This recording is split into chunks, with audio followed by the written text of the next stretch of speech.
Hello, and thank you for tuning in to another episode of the Keto Answers podcast. I'm your host, Dr. Anthony Gustin, and super lucky this week to bring to you Chris Dufey. This guy is just a bundle of enthusiasm.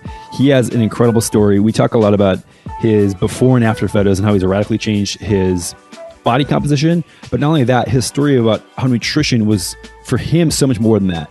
He has changed his entire mindset and his entire life and is so grateful for life now because of his journey with nutrition. And we dig into that and tons of other actionable tips. This guy's incredible. You're going to love it. So tune in and I hope you enjoy. Before we get to the episode, I wanted to chat about our sponsor, Perfect Keto. Perfect Keto is all about making a ketogenic diet healthy and accessible. Whether you're reading all of our online guides or articles or enjoying Perfect Keto's exogenous ketones or any other keto-friendly products, everything you need to make keto work for you is at perfectketo.com. I know what you're thinking. Hey, aren't you the founder of Perfect Keto? Yep, that's right. And all of my insanely high standards have been put into making each and every product. My background as a functional medicine clinician helps me craft the cleanest and healthiest possible products and best information about a ketogenic diet. Head on over to perfectketo.com to learn anything you need to know about the ketogenic diet. And if you've never tried any of our products before, feel free to use the code KETOPODCAST for 20% off your first order. With that being said, let's get into the show. All right, Chris, thanks for being on the show, my man.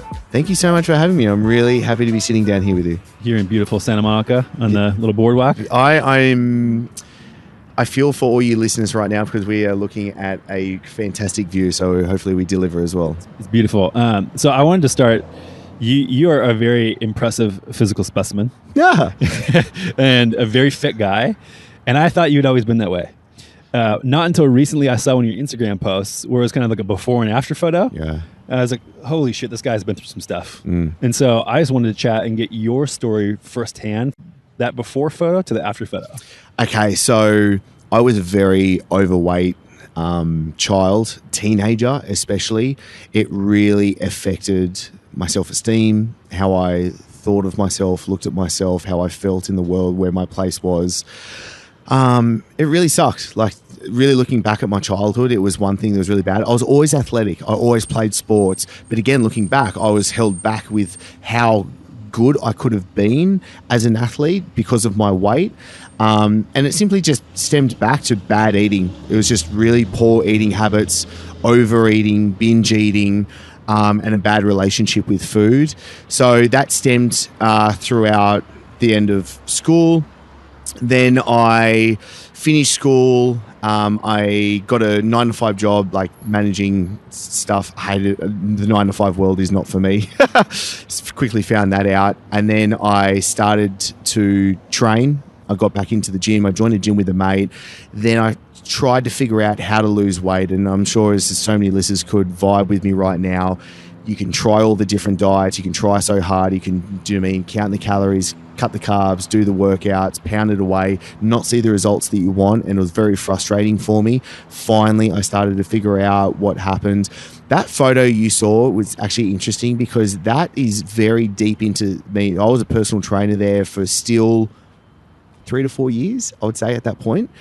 And it was me trying everything. So that photo actually, it cuts a deep wound with me in a good way because that photo is me at a course learning to get people and myself in better shape. But I know at that point in time, I was doing everything I possibly could. Like, I was really in a bad state mentally as well, trying to get there. And it's hilarious because that photo, the after photo, do you know what I mean? Like, where I'm at now, I don't worry about food. I have a much better relationship. It's not perfect, but I have a much better relationship with food. I have a much better relationship with myself as well, which I think is something I've really had to work on. So it's been a journey, and it's something I'm really passionate about helping others go through right now because I don't want them to have to go through what I went through. Right. So I don't think a lot of people know this, but that's a similar story that I went through as well. So I was in the same exact boat. I had the same issues, was overweight pretty much my entire youth. Used to struggle with self-esteem issues, poor relationship with food, all that stuff. So I feel you there. And that's also one of the main drivers that pushes me forward. Wow. and helps me just wake up every day and be like, okay, there's we're going to reduce suffering in this way. Yes. And use food as a tool and something that's positive instead of something that's negative. Dude, I'm so with you. What were the biggest things that you saw were holding you back from that before photo to the after photo? Knowledge is the first thing that comes to my mind, but honestly, secondly, I think it's probably like a look of self-love. Like, did I actually love myself? Was I in the actual right mindset with what was going on? Because like I really look back and go, I was doing everything right. Do you know what I mean? Like I was training my ass off, and it really came to a point, I remember, because at one stage I was a personal trainer. I was booked up. Personal trainer, fantastic, fully booked. I was training, 1 to 2 times every single day. I was hard on my diet. And I remember at one point, I just felt really bad, like as in like sluggish, tired, low sex drive. And I'm like, I'm in my early 20s at this point. And I went to see a functional med doctor, got some testing done. And I remember because he sat there when I got my labs back. He was like, and I'm like, what? And he goes, Chris, you've got the testosterone of a 70-year-old. And he goes, look, you've got some muscle on you, but like your lifestyle and everything is just not right. And I was like, oh my God, like, do you know what I mean? Like I'm pounding myself every single day trying to improve how I look and how I feel. And it was not working. And it was finally figuring out what does work. And it literally took me going to see experts all around the world, and being able to sit down with them. Like I did multiple internships with some of the best coaches around the world. I went and did every certification that I could possibly actually walk into the room. I read all the different books. I listened to all the different audios, and it was from then piecing that together as well. And that's why, like with this book, that's not me. Like the acknowledgements is where the secret sauce is at, wherever the page is. It's because there's so many people that I've been able to learn from. It's just I wanted to put the experts' secrets into a guide for people to be able to follow, because that's what I've been able to use. Right. And so the book you're chatting about is Craving the Truth, which you just launched. Yeah. Right. So this is just your journey essentially, and everything that you learned to get from that before photo to the after photo? Totally. Okay. So what are some of the highlights that you think, so obviously mindset was one thing that you had to change drastically, but what about like the actual things where it came to nutrition, where it came to movement, maybe stress management, sleep, things like that? Totally. Okay. So nutrition was biggest part. Stop restricting myself. Stop trying to be so hard on myself. Stop trying to do things that are so radical. It was like one radical approach to the next. Because that stuff doesn't work. And especially in a state of mind where you start to deprive yourself, what do you want? You want what you can't give yourself. And that's not a healthy way to look at it. Because if you're saying, I can't that, not I don't want that, it's a very different mindset in the way that you actually look upon what's going on.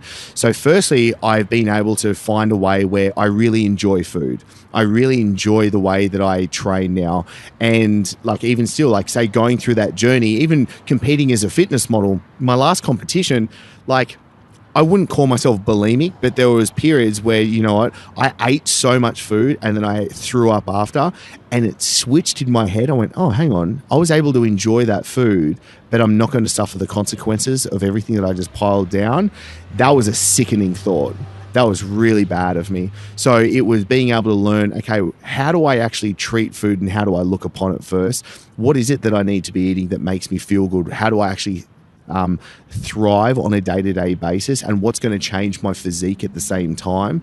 Because there are two different things. There is, how do I eat to feel good? How do I eat to actually change my physique, especially when wanting to go to that nth level, wanting to compete as a fitness model, or do you mean get to really low levels of body fat, which, to tell you the truth, is most likely not going to be a lot of the listeners right now. So therefore, we don't need to talk about that. We can talk about focus on your quality of food, focus on your health, and the side effect is going to be you looking better. Like, that's why I say this book, it's a Trojan horse. It's wrapped with a weight loss book. It's wrapped up in this is what's going to make you look better. But what I know in the way that I actually put this and designed it was it's going to make you a better person. Therefore, you're going to be able to get in shape as well.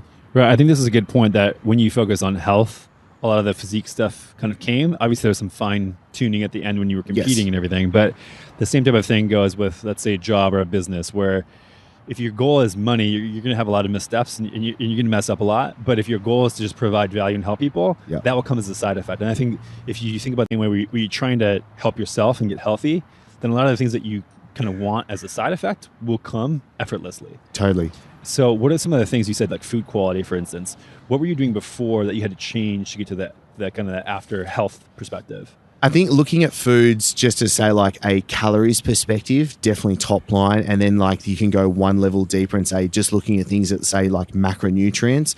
I'm a very big believer of the quality of foods that you need to be looking at. This whole book is focused about quality over quantity, because everybody's looking at quantity right now. Everybody's looking at how much protein do I need to be eating, or how much fats do I need to be eating, how many calories do I need to be eating, how many hours of cardio do I need to be doing. It's all quantity based. Right. Let's look at the quality of things first, because as well, you can function much better day to day when you start actually feeding yourself and thriving off what you're actually looking at. So the quality of foods is something like, I just don't eat, okay, I won't say that. Very vast majority of the time, I will not eat shitty foods. So yesterday, coming back from San Jose, I had like a protein cookie. I stopped off Whole Foods, got some great food, but then I had this protein cookie. As soon as I ate it, I was like, oh, what did I do that for? I feel really crappy. I felt my brain, like I was trying to read this book. I was reading the 12 Rules of Life by Jordan Peterson. Amazing. Oh yeah, I was like, I'm not in the right state of mind. Tough to process after eating a cookie, huh? Yes, exactly. Looks intense. So it's just looking at the qualities first. So looking at, number one, the top of the totem pole is eat nutrient-dense whole foods. Do that. The second quality that we want to be able to look at is move every day.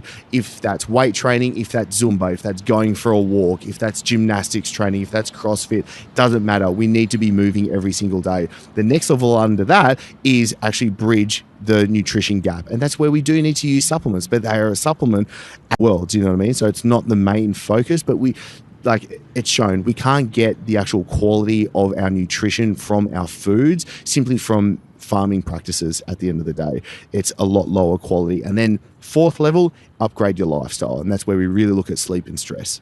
Right. So looking at food quality, like you said, I think that people miss this and try to go with it if it fits your macros approach. Yeah. And then fill in the gaps there. But if you always, this is another thing where if you aim for quality, you're not going to have to worry about the exact macronutrients. You simply really cannot overeat a quality rich diet, in my opinion. Totally. It's very, very difficult. Totally. So you're traveling around a lot. So you're kind of in a little bit of a nomad state currently. Yeah. How do you adapt your quality standards to that? It's something that I had I've been traveling a lot the last 2-3 years myself, and really had to get in kind of a home and away routine. How do you cope with traveling and being on the road and making those kind of convenient but healthy decisions? Really good question. And that is where, number one, fasting comes in. Right. It's so brilliant. It makes life so much easier, because when you can go, you know what, I've got some flights coming up tomorrow. Rather than figuring out, okay, I'm going to have to go and cook, get some Tupperware, try and fit it all in my bag, carry it around. What if it spills in my bag? All that kind of stuff. I'm just not going to eat. I'll sort it when I get to the other side. And actually, the use of fasting, especially when traveling long distances and time zones, really helps as well. But when it comes to the quality of food, I won't go and eat at a crappy place, especially the use of bad oils in foods. Right. That does me over. I will notice straight away if a restaurant's been using bad oils, because I'll just feel really crappy straight away. So it's always do the research ahead of time. So let's just say, look, it's so easy. Let's say Whole Foods is everywhere and anywhere around here. So I will literally land, I'll Google where's the Whole Foods, and I'll be able to go get some food. So I'll be like, what type of meats do I want to eat? Do I want something that might be turkey or chicken, something that might be a little bit leaner, because then I might add some MCT or coconut oil. Then I just want to pile on heaps of veggies. I'm a very big believer of, especially for me, I just like eating a lot of vegetables as well. So I really cram them in, and then I can move on for the rest of the day and get on with life. Right. I think you have a lot packed into that answer, which is amazing. I think one of the biggest ones that I want to hit on is when people, especially when they go to a higher fat diet and start removing some processed carbohydrates, they don't pay attention to the quality of the oils and the cooking oils when eating out. And so they go, whatever, it doesn't have carbohydrates, should be good for me. No, not the case. And this is what, after processed carbs and sugars, after you cut those out of your diet, the next thing for me to tell people is vegetable oils. Oh my God. I'm such a big believer of this. Yeah, you must be aware of those and take them out. They are literal poison. So what do you notice when you have these terrible oils? Is it Brain, first thing. I just like brain cognition. I just feel it drop a couple levels straight away.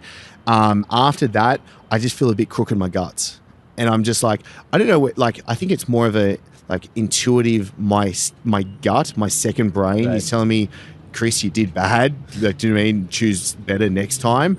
But I notice straight away with my brain, it's just like, it's just not there. And that pisses me off because I want to be on my game the entire time. Do you know what I mean? Like, even if I'm on a plane last night flying and I'm reading 12 Rules of Life, I want to soak in every single word that he's written. And that's where, like, it's funny. I'm so anal now at the moment of where we choose where to eat out as well, because especially in Bali, there's a lot of like healthy places, but we know they use bad oils. Right.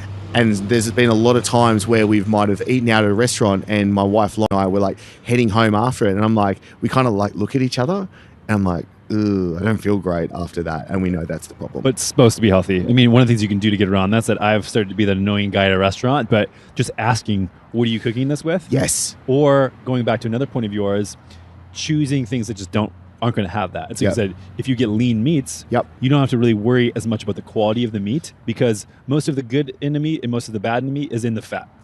Right. And so then if you're choosing leaner meats that are, say, grilled instead of not fried or like in a sauce, something like that, then you're just removing that as well. And you don't even have to ask the question. So that's a great point for the people to take home with it, because they might have heard me say, I choose the lean meats, but I choose the lean meats because I don't want to get the crappy fat from it, because then I can have the good fats from somewhere else. You know what I mean? I can go get a nice jar of coconut butter, for say, and I'll have something like that and really enjoy it. Right. And this is one of the things too, that your body, every cell is made up of fat. Like you have the phospholipid bilayer, like literally your cell's made of fat. All your hormones made of fat. Like the quality is paramount. And so if you're eating bad oils, people don't realize also that it takes about 2 years for that cellular layer to turn over. Really? Yeah. And so essentially every meal you've eaten the last 2 years, some of it is comprising your cells. If that doesn't put a rocket up our backsides to make sure we do the right choices, then... And so it's not just a transient thing. And so people say like, oh, haha, cheat meal, or I'm gonna cheat once a week.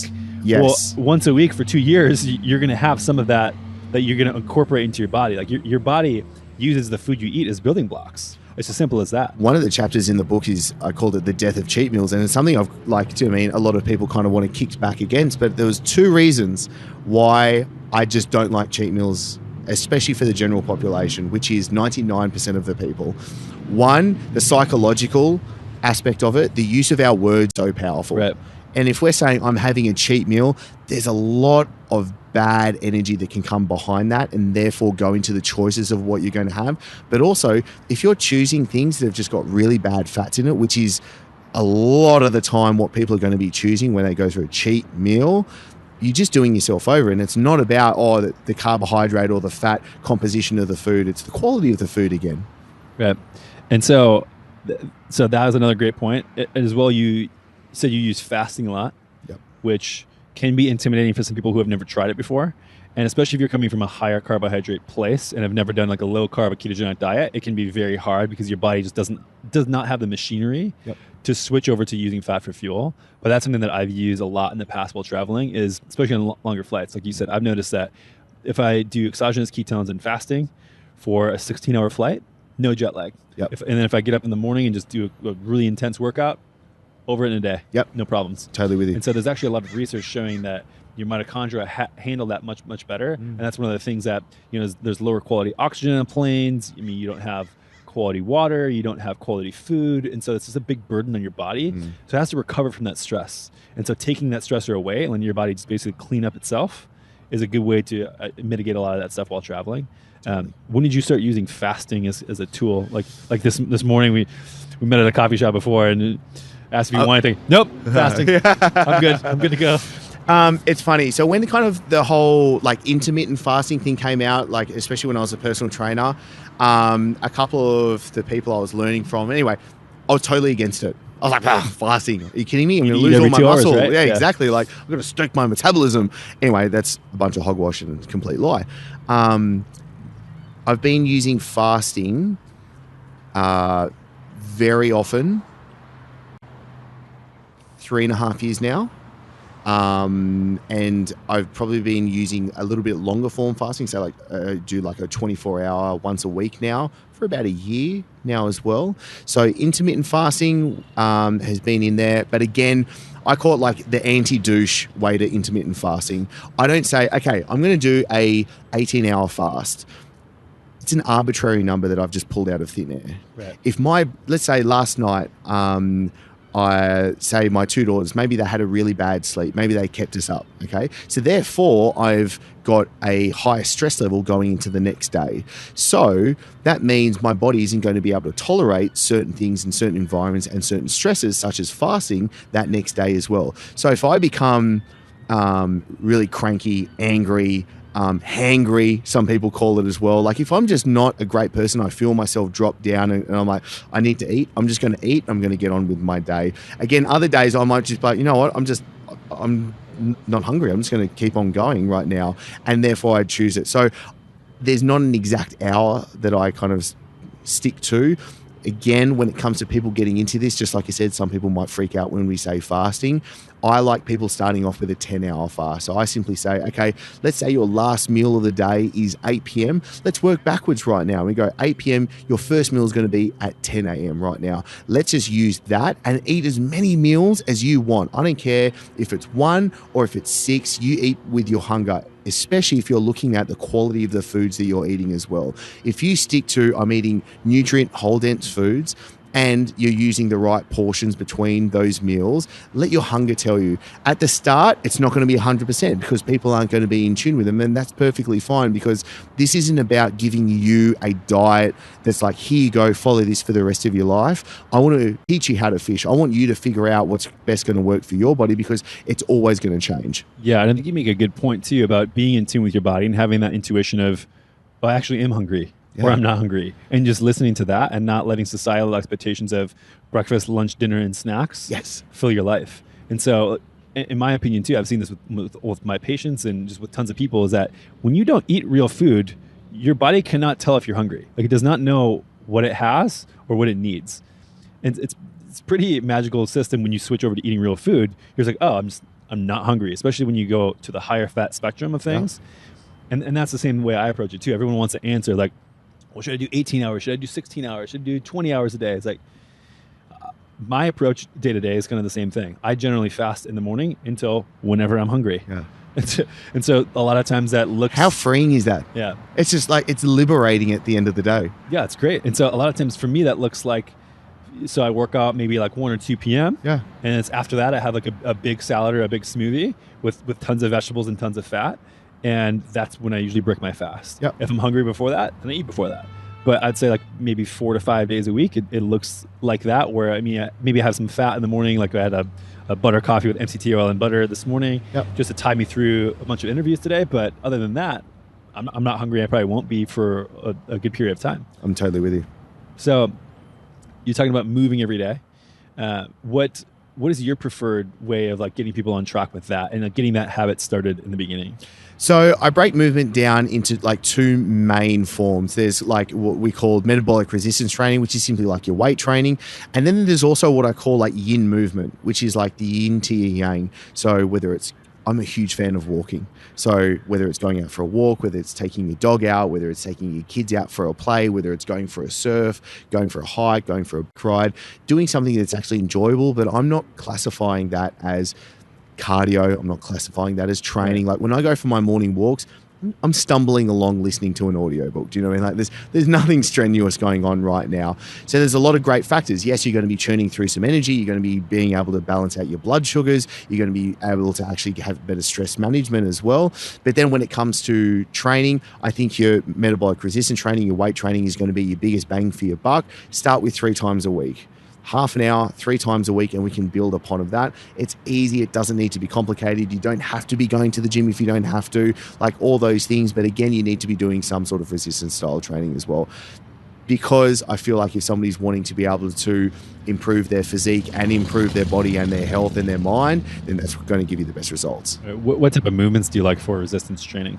Your big bang for your buck movements are going to be like your squats, your deadlifts, your chins, your pushes. So again, like a really simple workout that I love, like really when I'm stuck for time, is I'll go from a squat to a chin up to a deadlift to a dip, and I just do that in a circuit. I'll just pump that out for 20 minutes. Like that's my go-to. Okay, I've got no time. I need to absolutely get something in right now. And I always feel great. And again, it's like, it pushes the heart barrier, which is a great thing. It's a mental toughness thing as well, because you've got to like get through that. But it's also, you're going to actually see the results as you go throughout the day as well. Yeah, it's excellent. Sounds a lot like what I did a couple hours ago. So you mentioned before how, and we chatted before, it's saying how when you train, you eat carbohydrates differently on days that you don't train, and you kind of cycle it in and out. What's your experience with kind of a low-carb ketogenic diet, and how do you recommend people use that? Totally. So this is a really good question, and something I'm really playing, experimenting with as well, both with myself and with members. So I used to do like the whole low-carb thing for a long time, and it wasn't keto, it was just low-carb. Right. So I wasn't doing it right, to be telling you the truth. Then I've been able to use carbohydrates and see that, and what we were talking about earlier, the importance of metabolic flexibility. And I'm been really tinkering around with this. So for me, I enjoy eating carbohydrates at the end of the day, which would usually be 5 to 6 days out of the week. I train later in the day. So I train usually about 2 or 3 p.m. The morning is usually going to be a bit of a fast, or then I'll just have like a salad with a bit of like chicken or some turkey or some bison or something like that. And then I'll include some MCT oils in there just because I want something quick. But again, what I was saying before was during the day, I eat for fuel, and I eat because I just want to perform during the day. I just want to be the best husband. I want to be the best father. I want to be the best entrepreneur. I want to be the best friend. I just want to be the best person that I can be going throughout the day. For me, dinner is when I like to sit down. I enjoy my dinner with my family. I want to do, that's my much larger meal of the day. And therefore I can actually enjoy food, and I can have that release as well. And I'm never feeling restricted. I'm never feeling deprived out of it. So for me, I'll include the carbohydrates at the end of the day. And this is where I've been tinkering, and especially using your Perfect Keto supplements. This is not a paid endorsement. No, that's it. I think so the chocolate ones I'm a massive fan of. But using that in the morning of the next day after a heavy carbohydrate-rich dinner to then get myself back into that prime state to then move forward from there. So that's where I've been tinkering around with using, okay, where do we use a keto supplement if we do? How can we incorporate, say, a little bit of fasting to obviously get your blood sugars back down? Do we want to get our ketone levels back up? And being able to have a balance of metabolic flexibility of using both of those fuel sources. And also, I am at the stage of, at my training, I'm actually wanting to gain a little bit of muscle size at the moment as well. So that is putting that into context as well. Because to tell you the truth, life can be really easy when you just kind of cut the carbohydrates out. Like the conversation we were having before when I asked you, I was like, why would we ever want to come out of ketosis? Because it's a serious question. If you're feeling so good and if you're functioning well, then that's great. But for me, I'm actually wanting to improve my physique in certain ways. And so how does your nutrition shift if you do want to do that as a goal? To build muscle. Correct. I will include more carbohydrates and I will include more protein during the day as well. Do you time those around a workout, or what's your timing on those? Yeah, look, to be perfectly honest, I used to do like pre, intra, and post carbohydrates. I'm not a massive fan of it. Right. It just didn't really fit me. I'm not like... I used to compete as a fitness model. I don't anymore, so therefore I'm not going to go to those nth degrees. I just much rather eat them at the end of the day for like the reasons that I said before. I've never really felt the need. Like I take that back. If there's days where I've trained twice in a day, which has been a couple times, but not very often, but if I'm like, okay, I'm up for it, I'm really going to push myself. If I do an AM weight training session, I will include some carbohydrate before my PM training session. Okay. And what are the carbohydrates, even now when you're, let's say at a maintenance type of mode, what do those carbohydrates look like for you? Sweet potatoes, I love. Yeah. Sweet potatoes. I do include rice, so it's paleo-ish. So like I do include rice every now and then. there's been rice cakes that I've gotten as well, and they've been delicious. I don't know why. I've been eating rice cakes like a sumo wrestler. It's been hilarious. I don't know why. Like, again, but not the greatest food source. So like, what else have I been really enjoying? Mango sticky rice. I'm a fiend for. I really enjoy that. So usually it's like root vegetables. Okay. Quinoa, I'm not so for myself. I don't feel like I really vibe with it very much. Buckwheat, yeah, as I can kind of get into it, but I usually like keeping it pretty simple. Okay, perfect. And so what I usually like to ask most people is, and we've kind of covered this for yourself for nutrition now. So awesome. So it looks like kind of a paleo-ish type of diet, a lot of fasting, carbohydrates in the evening. If you had one ask to give people for a change in nutrition, what would it be? Eat quality food. Look at your quality over your quantity. If you focus on quality, I've seen it time and time again, the quantity starts to take care of itself. So look at foods where you actually thrive off. Again, nutrient whole dense foods. Yes, that's a grey area and it's open for play. And that's where the responsibility lays on the listener right now. Like the responsibility lays with you for it. So eat quality foods and enjoy it. Perfect. And then for movement, it sounds like you're doing some intense weight training. And then you like your walks. Is there anything else that you kind of do on a day-to-day basis that you try to get in? Whatever the person enjoys, do. Like, say when I'm back in Bali, I want to be surfing every now and then. I do kickboxing once or twice a week as well. That's more of a yang style movement. So if I am including that, I will include a lot more walking, but walking, bike riding, and just moving, just generally moving. And it helps when I have a 4 and a 2-year-old, like 2 daughters, because I get to run around and play with them. But I think that's actually very important as a part of the actual movement base, because I went from being, say, a personal trainer for 10 years in a gym. Obviously, it's very active. You're carrying weights the whole time, like you're moving the entire time, to now running my online businesses where I'm sitting at a desk. And I really noticed, I was like, holy shit, I am doing exactly what my clients for the last 10 years were complaining about. Now I'm in this position. So I'm constantly trying to get up and move. I walk every morning. I usually try and get up and go for a walk in the middle of the day as well. And then I'll train later on in the evening. Perfect. Yeah, I noticed that I also made that switch in the last couple of years. Like, oh man, this is what it feels like. Yeah, exactly. So what's the one ask for movement that you would say? Just get out and move? Just get out and move. Whatever you enjoy in the style of movement, just do. Every single day, you've got to get out and move. It's as simple as that. Yeah. Okay. So stress management. We haven't talked a lot about that. I think that you touched on it briefly before when you were saying that a lot of it was mindset for you. Can you just explain what the day-to-day maintenance of kind of stress management is like? Yeah, numero uno for stress, sleep. Okay. I think sleep is vitally important.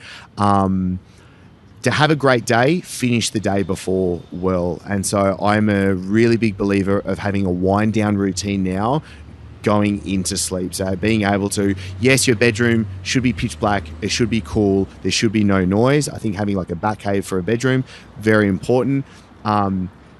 Quality of your bed sheets, the Airbnb that we're at right now. So like I've been sport, like I love linen bed sheets because they're just great. The quality of the bed sheets in this Airbnb at the moment aren't fantastic. And I noticed that therefore my temperature regulation throughout the night hasn't been great. So I'll be like really cold, or I get really hot and have to kick off the sheets and everything like that. So I've noticed that difference, and I've been using the Aura Ring to track my sleep as well. So I've been looking at the actual data coming back from that. But an hour before going to bed, ultimately you want to really get rid of all technology. Take the lights out. If you like, I know you can get special lights that obviously take out the blue light of it as well, but take away technology first and either connect with yourself or your loved one. Like that's where my wife and I, like, we'll sit down and we'll have like that Four Sigmatic Reishi. Right. We'll have one of those, sit down, and we just get to connect for the day as well. So it's that and being able to chill out before bed, because then the quality of sleep is fantastic. Okay. So I was going to ask you about sleep, but boom, nailed it. Awesome. Anyone ask for stress or sleep? I would say have at least 30 minutes going into sleep.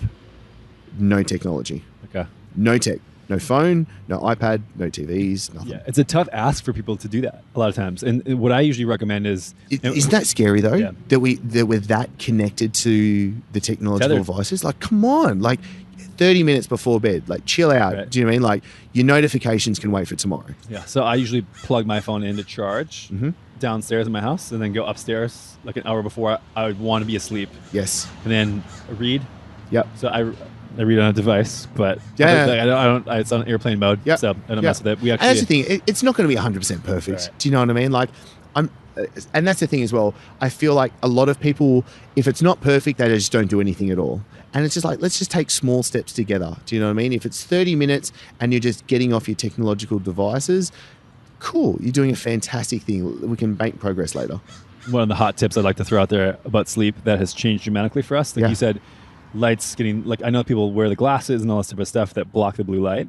I just installed Philips Hue lights all around the house. Yeah, I've heard of those. Yeah. And you can control like timing schedules. And so I set it at 8 p.m. So I usually try to go to bed before That's 10, cool. where it turns like completely orange and dims it down. I'm like, oh, it's the time to start winding down for the night. That's cool. I really like that. Like do some journaling, do some preparing for the next day, and then plug the phone in, go upstairs, and it's just like this automatic thing that I don't have to worry about anymore. Yeah. And the lights are out at, I think I set them for 9:30. Yeah. And then also I have we have room darkening shades. Yes. Which I don't like to wake up to actually, because then I feel like a zombie because I'm not getting natural light. Yes. So I've set, you can set also in the application. This podcast, by the way, is sponsored by Philips Hue. Just kidding. You can set in the application to have it rise whenever the sun is locally to you. That's And so then, so then cool. when you do want the blue light and you do want more of like a sunlight environment, it will happen without having to open your shades. Yeah. It's crazy. I like that a it's lot. a huge change. Can I cheat? Can I take a second one for the stress side of things? Because you snuck that in, cheeky bugger. Journaling. I found journaling to be a game changer for me. If there's any way where I can check myself before I wreck myself, it's journaling. Like, it's amazing how just sitting down with yourself with pen and paper, before I can even get the words out written down, I know if I'm talking shit to myself. Right. And it's brilliant because I can just be completely honest. It's just like a bit of a cleanse to the soul. And it's something I've been doing every day now. And I'm a huge believer of it. Not for everybody, but try it and see how it goes. Yeah, I do morning and evening. Yep. Yeah. So it's just, for me too, it's been a game changer. And I noticed that if I don't do it, similar to meditation, like if I don't meditate on a regular basis and I don't do these journaling practices, it's just so much stuff going on in life right now that it's easy to get agitated or frustrated. Like if you lock that stuff on paper, it's gone. You don't have to worry about it anymore. Yes. It's magical. Totally. So you said the book is all about, like you said, this Trojan horse of weight loss and really the big message behind it. If someone were to pick this up, like what are some key highlights that they would learn, say, from it? They would learn of the mysteries that they don't need to get caught up with. Like, do you know what I mean? You don't have to count calories, or you don't have to get all intertwined with macronutrients. You don't have to be pounding away running the whole time. So I really debunk a lot of the myths at the start, just to take the pressure off your shoulders and just say, you know what? The stuff that you've been doing so far, it hasn't worked, but it's not your fault. It's okay right now. And let's go through a really easy process to what is going to work. It's where we just break it on down and we go, you know what? Let's just focus on your quality of food first. Let's get you moving a little bit. Let's take some stress out of your life. And let's obviously bridge your nutrition gap, and life can be so much better because you're actually taking care of your health. And crazy, when I first thought I was going to start to write this, I thought it was going to be very training nutrition orientated. It really went to the psychological side of what's going on. Right. It's so important. And if you don't actually have that, that's where I feel like that's why I wrote it, is because I was like, I really need to get this out. People aren't talking about what's inside of this when it comes to your relationship with food, your relationship with yourself. When it comes to the placebo effect, a lot of people haven't asked, like, the placebo effect is obviously so clear in, say, drugs, for instance. But if you're eating food and you don't think it's going to be serving you, if you feel guilt behind that food, do you think that's going to be nourishing you the best way it can be? Do you think it could possibly have a different mechanistic change in your body compared to what it could be? I believe it is, especially after going through the science of it. Yeah, interesting. It's a good point that I don't think a lot of people bring up. And you're doing a really cool thing in the back end of this book with the profits too. You want to talk a little bit about that? Yeah. So I really enjoyed writing the book. I really enjoyed putting this out, and it was something I just felt like I really wanted to share with the world. And for me, the whole backstory with our youngest daughter, Sunny, Lauren, my wife, had a home birth. It was fantastic. I got to receive Sunny coming out. It was a fantastic experience. I was very in awe of the midwives and just the whole experience around it. So I started a foundation called Sunny Start, which was the whole goal was I want to empower people and projects behind helping children have a brighter future. And the first project that we're doing is all the proceeds of the book are going to work with a foundation called Soul Man, which is going to be feeding children in Indonesia. So one book feeds one child, so all the proceeds are going to a bigger cause. So that's why I was like, you know what, transform your body, but transform the world at the same time. It's incredible. And it's out now? It's out now. You can go to Amazon. You can go to cravingthetruth.com, get your copy, and let me know you've got it. Appreciate it. All right, man. Anywhere that people can find you? I'm Chris Dufey, Dufey spelled Dufey, chrisdufey.com, or on all the social media platforms, Chris Dufey, and yeah. Awesome. Well, really appreciate you taking the time, and chat soon, buddy. Dude, thank you so much. All right, everyone. Thanks for listening to another episode of the Keto Answers podcast. I hope you enjoyed it, but even if you didn't, I would love a review. Just go over to iTunes, wherever you listen to your podcasts, and pop in a review so we can get found by more people, get better guests, and have the information that you need. So please go to iTunes or wherever you listen to your podcast and leave us a review. And if you're new to keto, head on over to perfectketo.com/podcast and enter your email for all our top tips and guides on getting started with the ketogenic diet. Thanks, and we'll see you next time.